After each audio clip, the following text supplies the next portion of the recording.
শীতকালে সুন্দর আর মিষ্টি সকাল উপভোগ করার জন্য সকাল 7টায় চলে গিয়েছিলাম আমাদের ময়মনসিংহে জয়নুল আবেদীন পার্কে।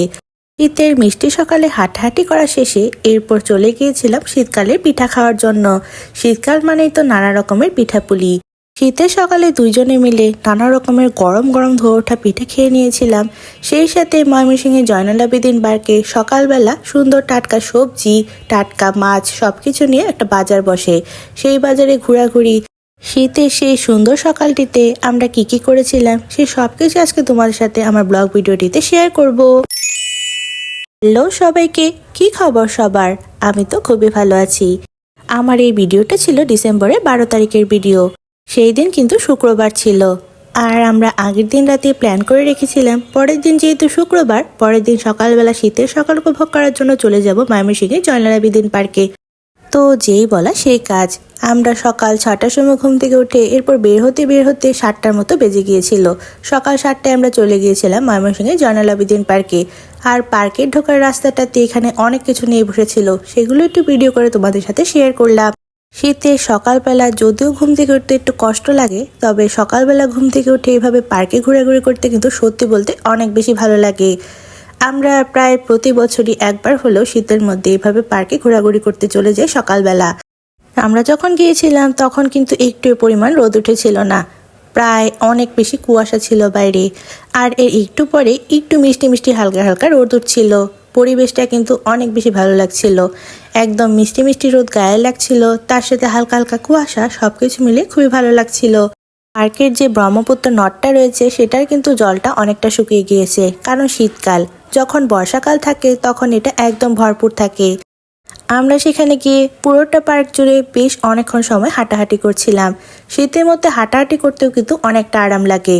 প্রতিদিন হাঁটাহাঁটি করাটা কিন্তু খুবই ভালো অভ্যাস, তবে আমাদের অলসতার কারণে পার্কে তেমন একটা হাঁটাহাঁটি করতে যাওয়াই হয় না বলতে গেলে। তবে সেই দিন শীতের সকাল উপভোগ করার জন্য সকাল সকাল ঘুম থেকে উঠে ঘুম ঘুম চোখে চলে গিয়েছিলাম। আর ওই তো দূরে সুন্দর মিষ্টি সূর্য দেখা যাচ্ছে, অনেক সুন্দর লাগছিল। এখানে পার্কে সবাই মিলে হাঁটাহাঁটি করছে, তার কারণেই এখানে মানুষের একটু ভিড় ছিল। আমরা হাঁটাহাঁটি করতে অনেকটা টায়ার্ড হয়ে গিয়েছিলাম, তো একটা জায়গায় বসে পড়লাম। আর এই পরিবেশটা কিন্তু দেখতে খুবই ভালো লাগছিল, একদম শান্ত নিরিবিলি, তার সাথে শীত শীত পরিবেশ, সবকিছু মিলিয়ে খুবই সুন্দর। আমরা শীতের সকালে বেশ অনেকক্ষণ ঘোরাঘুরি করে নেওয়ার পর এরপর চলে গিয়েছিলাম পিঠা খাওয়ার জন্য। আমাদের ময়মনসিংহে জয়নুল আবেদীন পার্কে কিন্তু সকালবেলা অনেক অনেক পিঠার দোকান বসে। আমরা সবার প্রথমেই চলে গিয়েছিলাম চিতই পিঠা খাওয়ার জন্য। এখানে ডিম চিতই সেল করছিল, আর ডিম চিতইটা খেতে কিন্তু বেশি ভালো লাগে। নানা রকমের পদের ভর্তা দিয়ে ডিম চিতই নিয়ে নিয়েছিলাম আমরা দুইটা ডিম চিতই, উপর থেকে ম্যাগি মশলা দেওয়ার কারণে আরো বেশি খেতে মজা লাগছিল। পিঠাগুলো থেকে কিভাবে একদম গরম গরম ধোয়া উঠছে তা তো তোমরা দেখতেই পাচ্ছ। এমন শীতের সকালে গরম গরম ধোয়া ওঠা পিঠা খাওয়ার মজাই আলাদা। নানান পদের ভর্তা দিয়ে গরম গরম ধোয়া ওঠা ডিম চিতই পিঠাটা খেয়ে নেওয়ার পর এর পাশে একটা দোকানে ভাপা পিঠা সেল করছিল। তো সেখানে ভাপা পিঠা দেখেও কিন্তু আমাদের লোভ লেগে গিয়েছিল। যেহেতু আমরা বাঙালি আর শীতের সকালে ভাপা পিঠা খাবো না তা তো হতেই পারে না। ভাপা পিঠার সাথে এখানে আরও পিঠা সেল করছিল, তো এখান থেকে আমরা টেস্ট করার জন্য একটা ভাপা পিঠা নিয়েছিলাম। ভাপা পিঠাটা একদম সামনেই বানিয়ে দিয়েছিল, আর একদম গরম গরম ধোয়া ওঠা ছিল, মাত্র চুলা থেকে নামিয়েছে। এমন শীতের সকালে ঠান্ডা ঠান্ডা ওয়েদারে গরম গরম ধোয়া ওঠা ভাপা পিঠা খাওয়ার মজাই আলাদা। ভাপা পিঠাটা খেতে অনেক মজা ছিল, তার সাথে এখানে পুলি পিঠাও সেল করছিল তারা। তাই এখান থেকে টেস্ট করার জন্য আমরা একটা নারকেল পুলি নিয়েছিলাম, তার সাথে একটা চিকেন পুলি নিয়েছিলাম। এই পিঠাগুলো কিন্তু একদম ফ্রেশ ফ্রেশ সামনে ভেজে দিচ্ছিল। নারকেল পুলিটা খেতেও কিন্তু মজা ছিল, অনেক বেশি ক্রিস্পি ছিল। তার সাথে যে চিকেন পুলিটা ছিল সেটাও কিন্তু খেতে ভালোই ছিল। পিঠাগুলো যেমন গরম ছিল তেমনি অনেক বেশি মুচমুচেও ছিল। আমার হাজব্যান্ডের কাছে কিন্তু সবগুলো পিঠাই খুবই ভালো লেগেছে। পিঠা খাওয়া শেষ করার পরে এরপর আমরা সামনের দিকে এগোতে থাকলাম। আর এখানে মুহূর্তের মধ্যে পার্কে অনেক লোকে ভরে গিয়েছিল।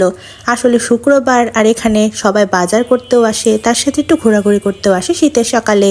পার্কের জায়গায় জায়গায় নানা রকমের পিঠাপুলির দোকানের সাথে এখানে অনেক অনেক বাজার সদার নিয়ে বসেছিল।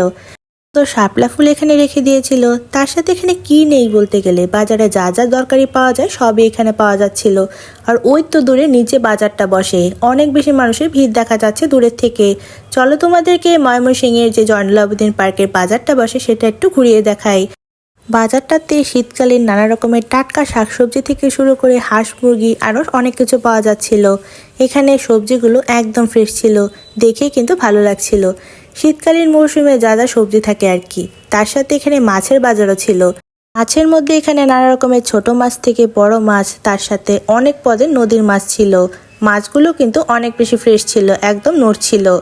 তার সাথে শীতকালীন সব ধরনের সবজি ঘুরে ঘুরে দেখতে কিন্তু বেশ ভালোই লাগছিল। বাজারে আমার তেমন একটা যাওয়া হয় না, আমার হাজব্যান্ড নিয়ে গিয়েছিল আর টুকিটাকি সেখান থেকে কেনাকাটাও করে নিয়ে এসেছিলাম। বেশ ভালোই লাগছিল। শীতের সকালে এমন মিষ্টি মিষ্টি রোদের মধ্যে ঘোরাঘুরি করতে করতে বাজার দেখতে ভালোই লাগছিল। একদম বাজারটা শীতকালীন সবজিতে ভরপুর ছিল। সকাল 7টায় চলে গিয়েছিলাম আর ঘোরাঘুরি করতে করতে 9টার উপরে বেজে গিয়েছিল। সবকিছু মিলিয়ে রোদের পরিমাণটাও তখন একটু বেশি বেড়ে গিয়েছিল। তার সাথে এখানে বাজারে কি পরিমাণে মানুষের ভিড় তা তো তোমরা দেখতেই পাচ্ছ। তার উপর সেদিন শুক্রবার থাকার কারণে হয়তো মানুষের ভিড়টা আরও বেশি ছিল। শীতকালীন টাটকা সবজিতে বাজারটা যেমন ভরপুর লাগছিল, দেখতেও কিন্তু ভালোই লাগছিল।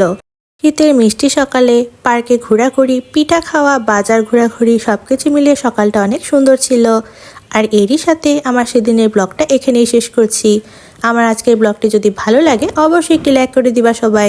তোমাদের সাথে পরবর্তী নতুন ব্লগে আবার দেখা হচ্ছে। আজকে এই পর্যন্তই। Thanks for watching. বাই।